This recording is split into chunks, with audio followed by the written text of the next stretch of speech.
Data has revealed a major accountability crisis within the South African Police Service, with fewer than 5% of officers accused of murder or rape being referred for prosecution.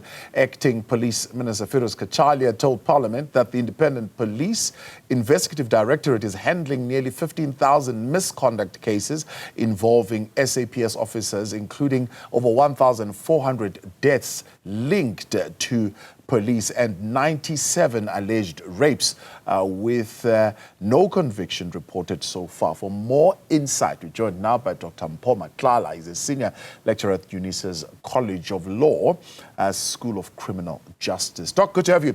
Thank you very much for your time. For perspective, it means there are some 1,400 odd murder cases, and of that, only 95 end up in conviction. Got about 97 rapes, only 9 of them end up in conviction. Very, very low by any standards. Firstly, is this a structural problem, or is this a man-made problem, as we are seeing some of the problems of the police are actually man-made and are deliberate to keep others from accountability? Good afternoon, Begiswa, and good afternoon to the viewers. It's a mixture of both. It is both a structural problem and it is actually also a man-made problem. Structurally, you'll recall that we've inherited an apartheid police that has not been properly debriefed. And over and above that, crossing over post-1994, you've had to have 11 police agencies amalgamated, no sort of debriefing whatsoever. But when you look at the Matlala Commission, you begin to realize that it is also man-made in that context. But when we look at, there is a myriad of causal factors, and notably, you know, things like the collapse of the management and leadership structure within the SAPS is one of them.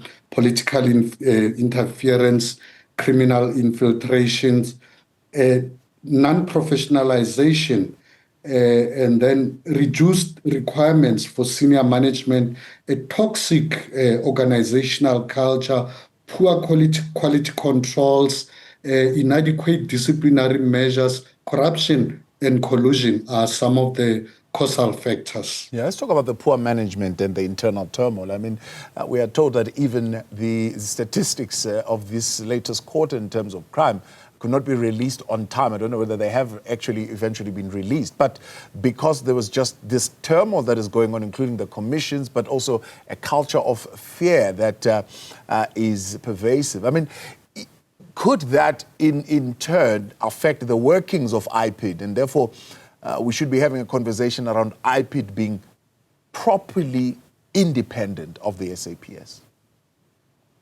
Indeed, Begiswayo, this culture of fear is by and large due to the fact that the center in the SAPS no longer holds. When you have a national commissioner who says, I implemented an unlawful instruction from the minister because I feared for losing my career. When you hear at the Matlala Commission officers, junior officers saying, my life has been threatened, I've received threatening phone calls, I've been guarded by other police officials at my residence, and then you cascade this to the IPID that is supposed to investigate the SAPS that has been so infiltrated and is in collusion and cahoots with the criminal underworld, then you realize that even for the IPID, the fear is real, and that is bound to actually slow down their work or inspire some kind of fear, and to a point where they are now beginning to be afraid to investigate misconduct by members of the police agencies. Is this something that can just be fixed, by a mere amendment? We like this in South Africa to say, no, we are busy with an amendment in Parliament. Is there an amendment that can deal with this shortcoming as far as the IPID Act, maybe to give this directorate a more robust mandate that can improve its management structure? You'll recall that earlier in the year, an amendment was already made to give the IPID more teeth. And that alone, well, for now, is sufficient, because I cannot say it will be sufficient in the next 10, 15 years. But for now, it is sufficient. But what is important alongside legislative and policy amendments is dealing with change management, particularly targeting the organizational culture, eradicating that culture of fear, eradicating corruption and collusion, dealing with, using things like lifestyle audits that have not been taken seriously. We have heard in the Matlala Commission of a warrant officer, Dau, who drives a 2.4 automobile, that Mercedes-Benz Viano. I don't think even the National Commissioner can be approved for finance on that type of car.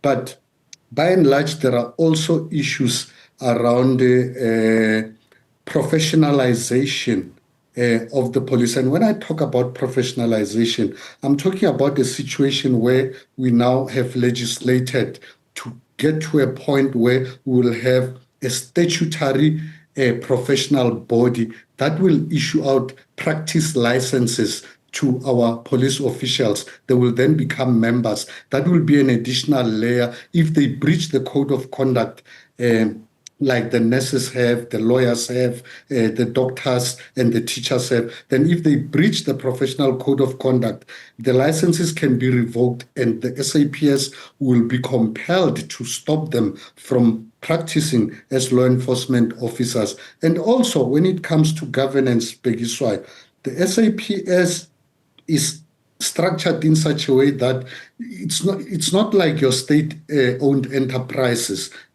Perhaps it is time that we start having a board of governors within the SAPS that will oversee governance issues, and where operational and governance issues and political issues overlap, then the board can step in and say, hang on, everybody stay in their lane. So we need layers and layers of quality controls built into our law enforcement structure as it stands, because promulgating on regulations or policy alone unfortunately will not help. It requires a multifaceted and a multidisciplinary type of approach. Yeah. As you put it, lifestyle beyond what police earn, allegations of money, some 2 million changing hands and so on and so forth, all this stuff that is coming out of the Matlala Commission.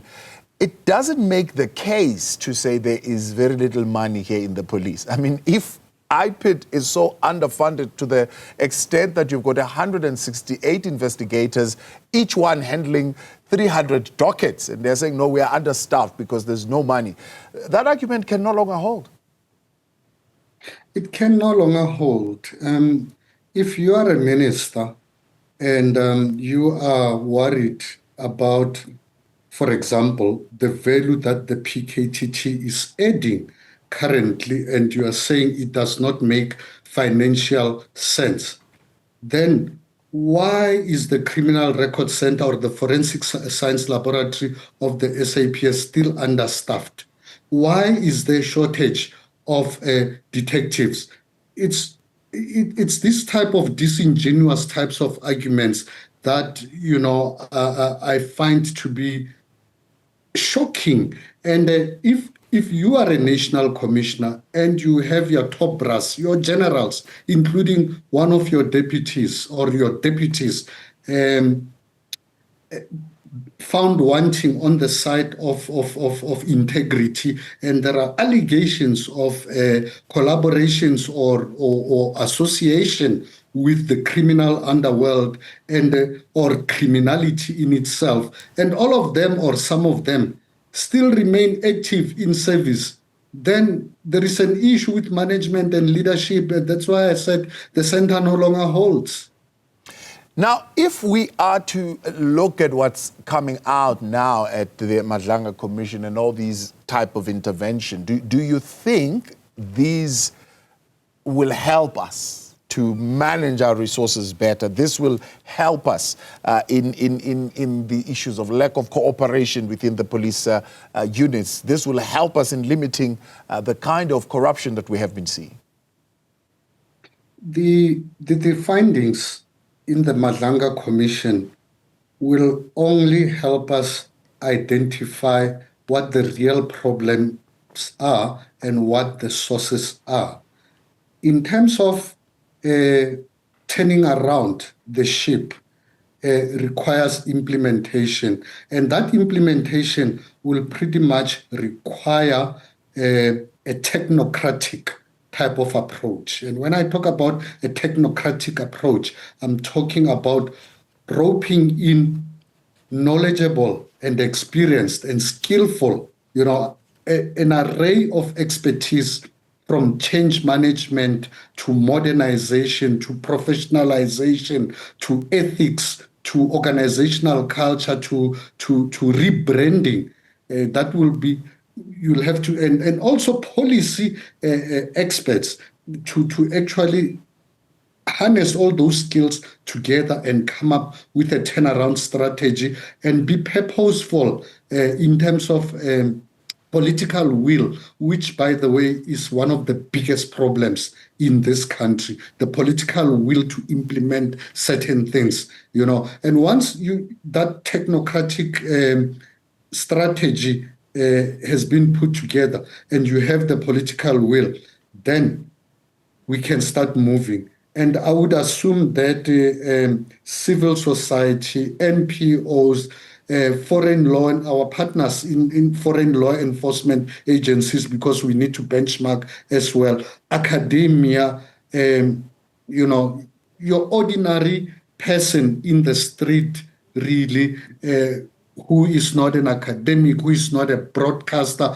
who will be able to say, when I get to a police station, this is how I expect to be serviced. By the way, including media, Begiswayo, I'm a strong proponent of the view that bodies like SANEF should forge close relations with the SAPS in terms of what media can report on and what they cannot report on in the live phase, in real time, so that, because the role of media constitutionally is to hold government and its wings or departments accountable, and their role is to push that transparency or that openness in a democracy. Yeah. So everybody is going to have to come on board in order to turn the police around. It has now become a societal or a national imperative. We all have to dig in. We cannot say, no, it's an issue for politicians or for journalists or for universities or for whoever. It's our issue. It's our South Africa. It's our national security at stake. It's our democracy that is going to be threatened.